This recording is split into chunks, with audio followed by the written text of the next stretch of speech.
Sweetbriar Nature Center, we have been here for over 50 years. We originally operated at the barn while Mrs. Blydenberg was alive. And she was in the main house and we did programs at the barn. And then when she passed, she donated the house and the property to the town of Smithtown, deeming that it always stays a nature center and a not-for-profit and a place that's affordable for all people. In the 1990s, we moved into the main house, and that's how it all began. Vale and Edith Blydenberg were the original homeowners of the house and the land. Mr. Blydenberg, Vale, passed away a lot sooner than she did. She lived into the 80s. He was a lot older than she was.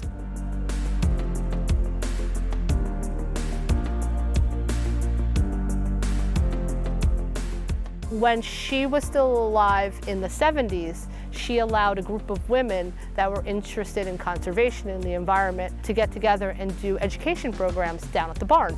So that's why there's a whole bunch of aviaries and enclosures, because that was, in fact, the beginning of Sweetbriar Nature Center.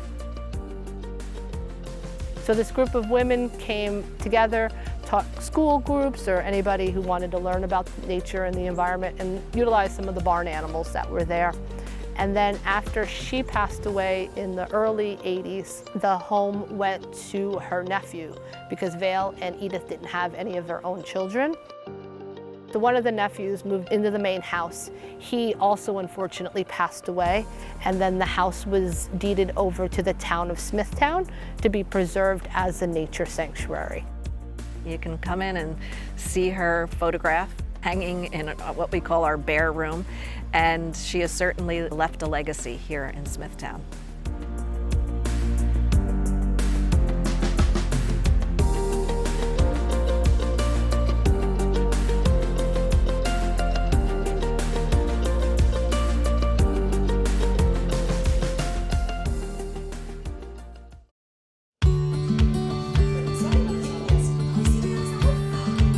Marie Smith is our director here. She has been here for about a year longer than I have. She has brought this place and turned it into what it is today, allowing us to all do what we love to do and supporting us in our mission. I started off here as the curator, doing the displays and designs, and kind of stuck my nose into the wildlife rehab portion of the center and realized that that is where I fit in best. So for the past 20 plus years, I have been director of the wildlife rehabilitation portion of the Nature Center. And we do over 3,000 animals a year here at the Nature Center, meaning wildlife that comes in, we either treat or release or keep as permanent residents, and sadly, we also euthanize. My job here at Sweetbriar Nature Center is as the wildlife care coordinator, which means I oversee all the resident animals that live at the Nature Center year-round, and then I also oversee the volunteers, so I'm also the volunteer coordinator currently. My official title is the program coordinator, but I'm also a rehabber. I also write programs. I do a lot of the education programs here. I do a lot of different things, animal care.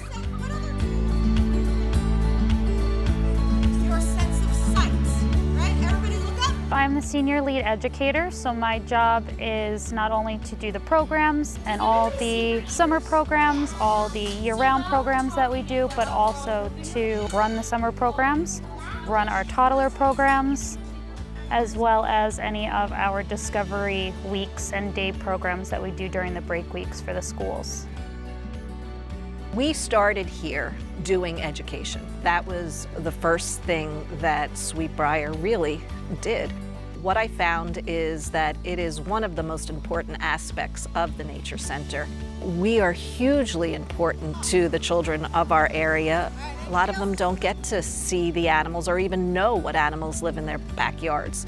So they get to see them up close and personal, and they get to learn to appreciate nature. We have children here all the time that come and say they've never seen a fox, they've never seen a bunny, they've never seen squirrels before. And just getting to see and appreciate them up close gives them that textured feeling and knowledge of an animal that then they take home with them. They learn not to be afraid, but to respect the nature and animals that are around them that they normally wouldn't get immersed into and would not get exposed to other places. We currently do programs for over 250 schools on Long Island. We do programs for libraries, for senior centers, for parks, public programs all the time.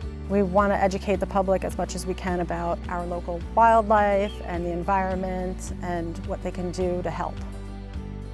To book a program here at Sweetbriar, you can call 631-979-6344, or you can email me at programs@sweetbriarnc.org. Just let us know what you're looking for. On the website, it also has a list of different programs and what's appropriate for different grades. We meet a lot of the New York State science standards, so we can help you with your curriculum as well. You need to fall in love with something in order to appreciate it, and that's what we're hoping to do here with our educational programs.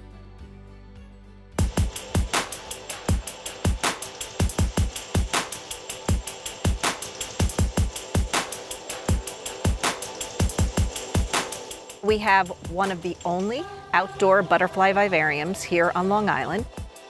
Folks can come here, of course it's seasonal, from June till about this time of year, and get to see the life cycle of lots of butterflies. Native butterflies, exotic butterflies. It's all outdoors. They feed amongst the flowers within the vivarium themselves. It's a really cool place to come and see butterflies. They had me take over the butterfly house here, the butterfly vivarium, and we order our butterflies from a breeder that's out of state. They get mailed here actually as chrysalis, and we pin them up on the board and they emerge in the butterfly house. When they emerge from here, they emerge as a butterfly. Their wings are usually crinkled up in the beginning. They have to pump their wings with blood, and then they'll be able to fly, usually within a few hours of emerging from their chrysalis. So it's a great way for people to see the life cycle of the butterflies, see them up close, see them drinking nectar out of the flowers, and learn about the different ways that they interact with each other and with their environment. People wonder, what do you do with the butterflies in the winter? And, unfortunately, the life cycle of a butterfly can be anywhere from 10 days to a month would be a long life for a butterfly. So we are constantly purchasing these chrysalises and restocking our butterfly house so the public gets to enjoy them all summer long.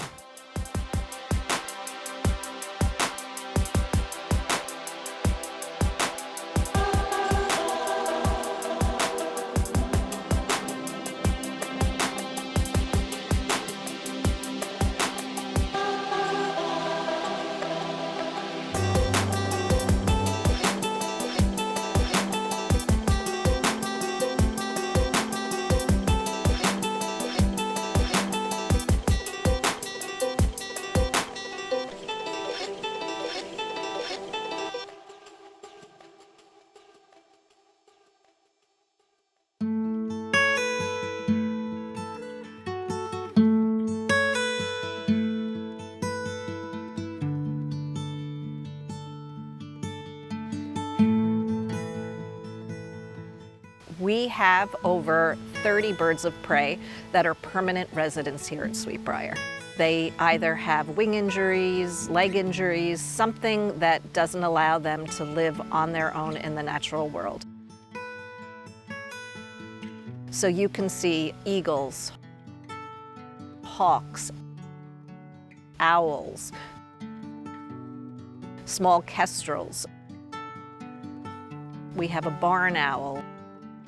We have, of course, geese and ducks and all kinds of birds. So if you're interested in seeing what lives here on Long Island and want an up-close and personal view, this is where you would come.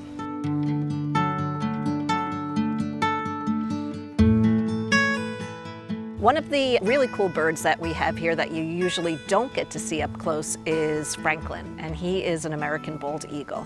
Every animal here has a story. Franklin's story goes as follows. He was probably trying to fly, probably trying to fledge from his nest, learn how to do eagle things, and broke his wing.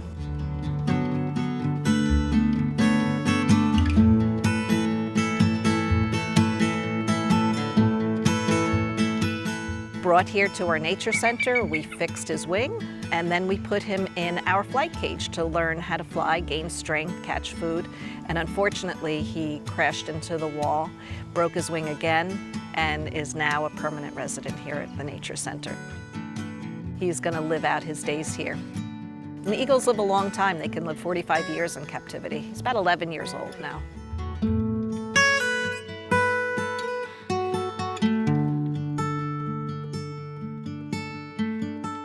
Our birds are amazing ambassadors for their species. You get to hear the kestrel make its call. Even though they can't be released into the wild, people are still able to appreciate them, they're able to learn about them and get more of a connection to them and to respect the ones that do live out in the wild. You can also meander down our driveway and you can go to the big red barn, which was restored maybe 15, 20 years ago. Beautiful. We have what's known as a little farm down there. So we have farm animals like goats and pigs and rabbits and chickens.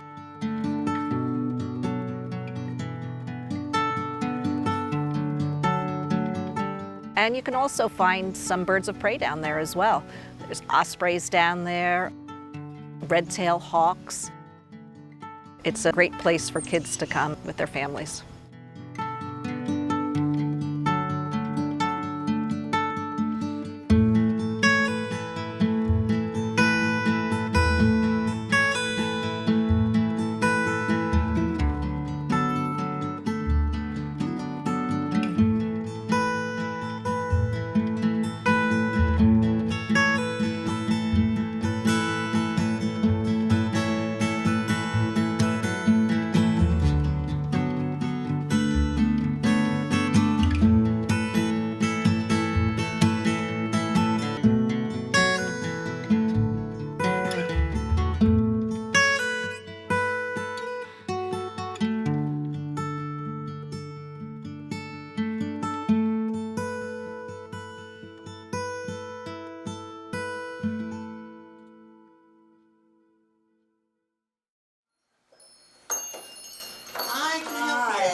What happens here at Sweetbriar is we probably get 30 to 50 phone calls a day of wildlife that folks think are in need. Most of the time, those animals do not need help. If they do need help and it's local, we'll go out on the call.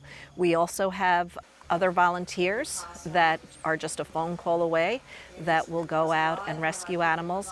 But more times than not, we advise the public how to transport that animal to us so that we can care for it and hopefully release it back into the wild.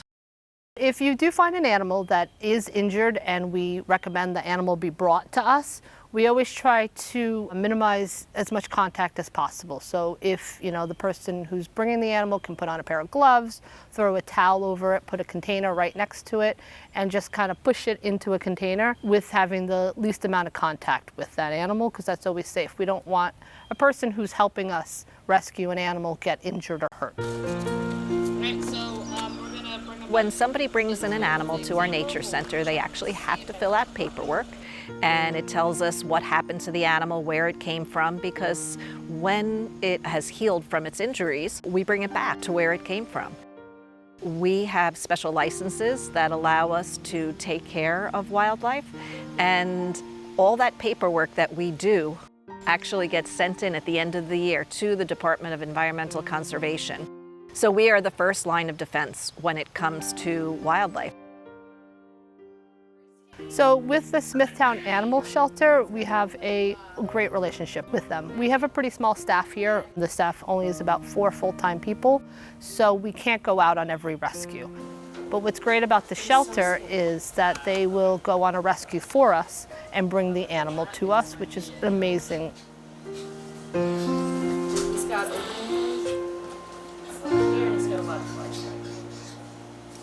So we're gonna clean up.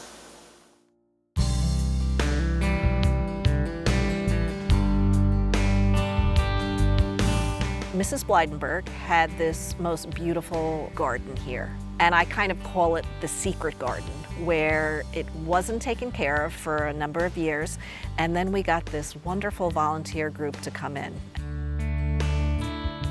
And now we call it the Volunteer Garden. And these ladies and gentlemen come in every Tuesday. You can come volunteer with them, maintaining this garden. So we have a vegetable part of the garden, we have a rose garden, we have a grape arbor, we have native plants that grow there, and it is a unique part of our property here.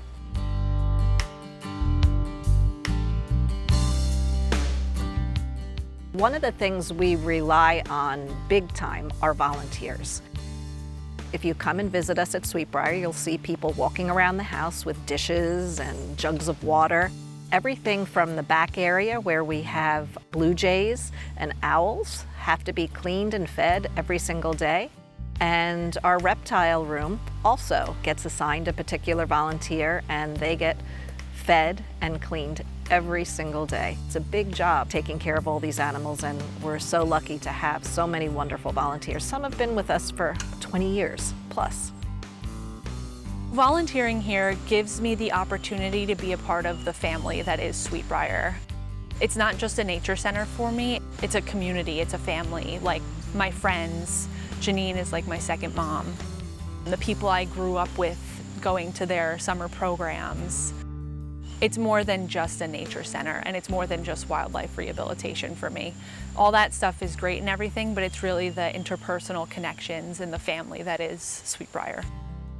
Volunteers are incredibly important.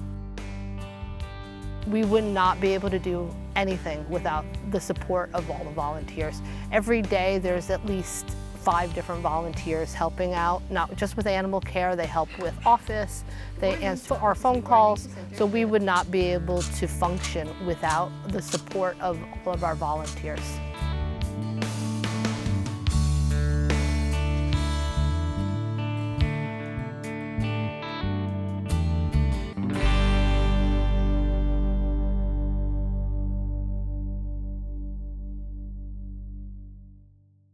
So we just got in a red-tailed hawk yesterday. So another valuable resource are the college students who intern here at Sweetbriar.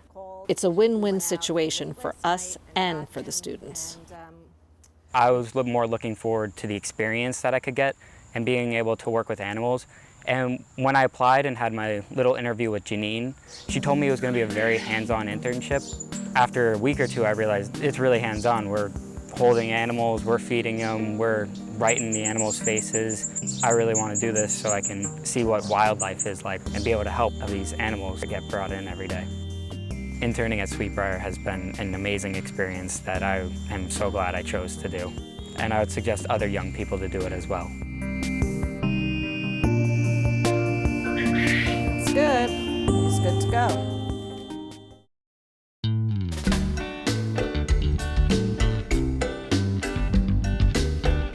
21 years ago, I created a tropical rainforest. That was one of my first projects here at Sweetbriar. So anybody can come here and go up a staircase and visit a tropical rainforest. There are over 100 animals hidden throughout the rainforest. We have permanent parrots that live there. We have some turtle habitat, lots of tarantulas that are up there, and it's a really cool place. And if you close your eyes and open them, you can imagine you are in some exotic land.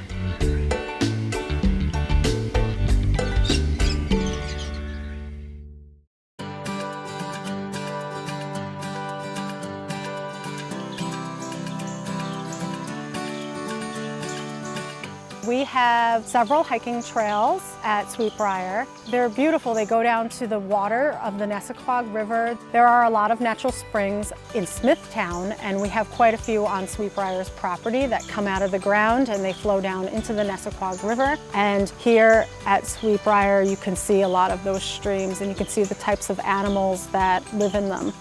Our trails go along the stream, along the river, into the wetlands, and back around again. They're not very long, so if you're not really like an avid hiker, you can come here and still enjoy nature and get through the trails. Because we are a nature preserve and a wildlife rehabilitation center, we do not allow dogs. And there's several reasons why you would not want your dog to come here. You don't really want to expose your dog to wild animals, and it's scary for the animals to be here. We also don't want the wild animals that are in the nature preserve to smell dogs that would come here.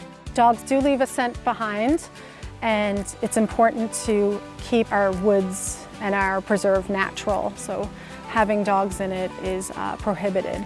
And we also, because we do want our nature center to stay quiet and we don't want to ruin the trails, we don't allow bikes or mopeds or ATVs on our trails. We do lots of things for the public here, and there are lots of activities that people don't even know exist here at Sweetbriar. For instance, we have a natural playground that kids can come in. It doesn't have the jungle gyms that you're used to. It has, balance beams and sandboxes and stages. We even have yoga classes here. Anything to get people connected to nature.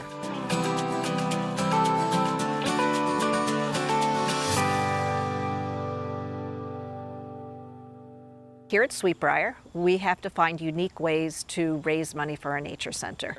We had this wonderful opportunity for Jeff Corwin to come here and speak in Smithtown about his adventures, and it was just the best day ever.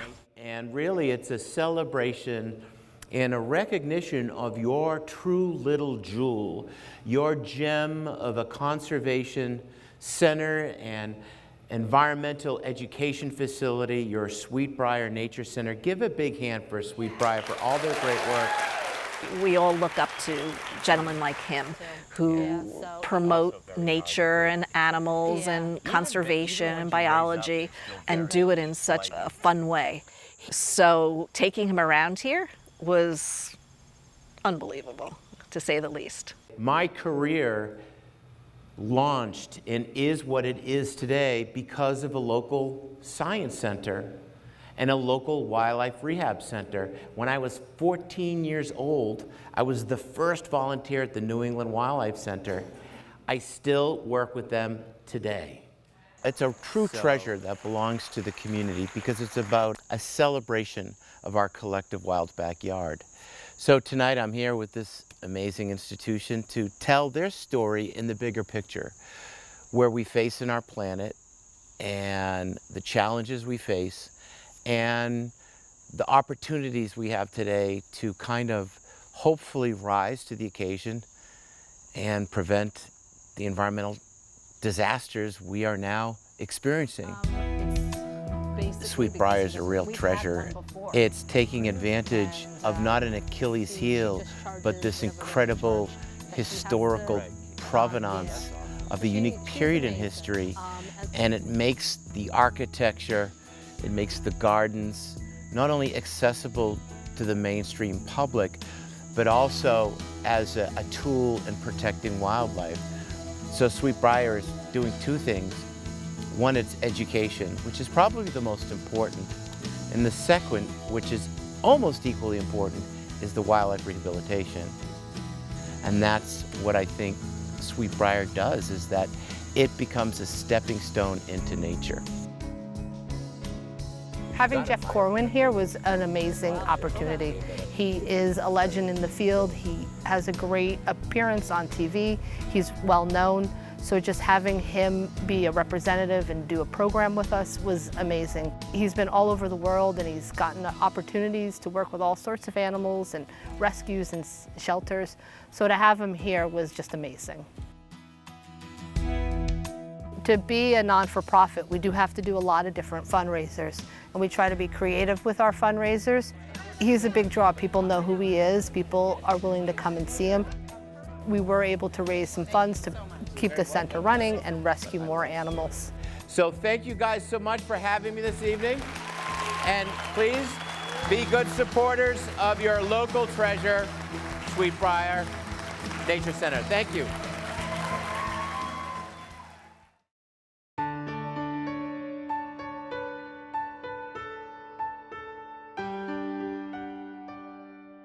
It's really, really important to have ambassador animals, especially on education programs.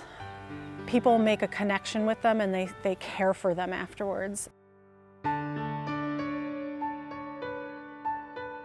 I've spent my whole life looking at animals in the wild and animals that can't be in the wild. Death is always the last alternative for anything, right? And when you reach that moment in quality of life, then sometimes, or pain and suffering, hard decisions are made.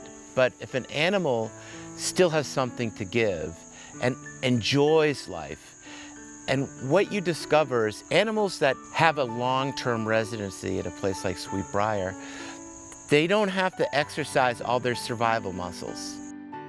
They're going to be taken care of. Their fundamental needs for survival are going to be met for them. And they're allowed to exercise different muscles. A lot of animals in the wild don't get to truly develop a personality because it's just not enough time to do that. That's a luxury.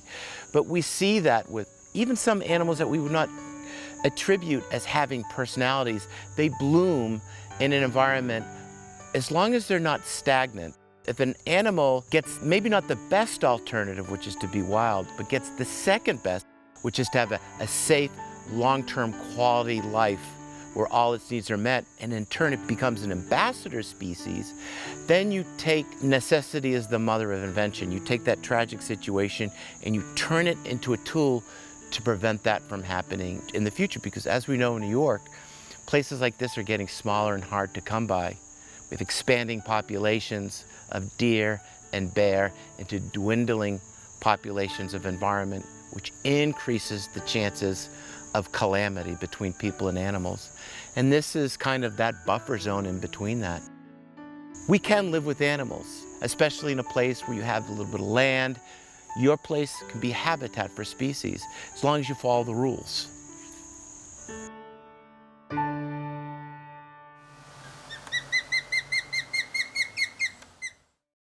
I really do feel like I have the best job on the planet.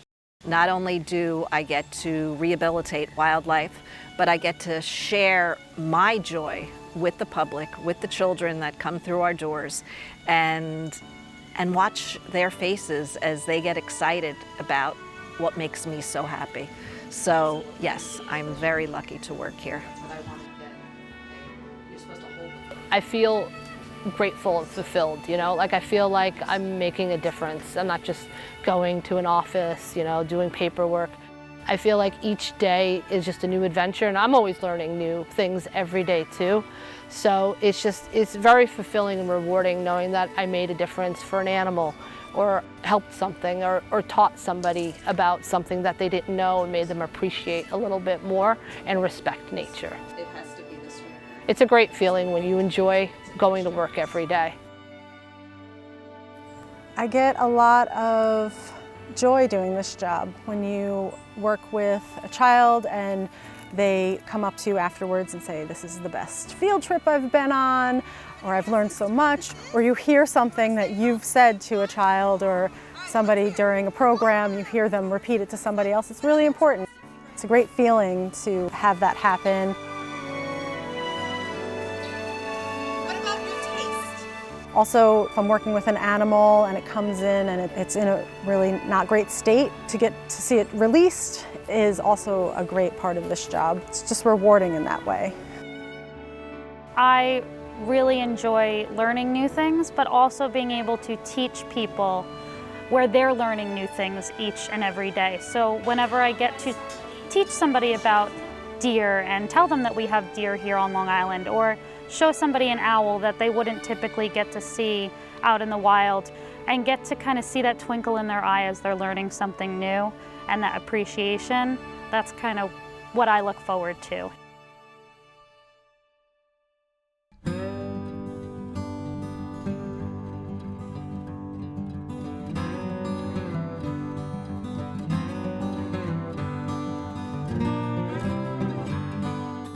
When the public comes here and visits, they simply park in the parking lot, and there is a beautiful map where they can, take a picture with their phone so they can figure out where the animals are, where they may want to explore. I always suggest that people come in right through the front door, and we always have a volunteer sitting at the front desk. They love to talk to the public about what to do here at Sweetbriar. So it might be best to start in the house and then, walk around the property after that.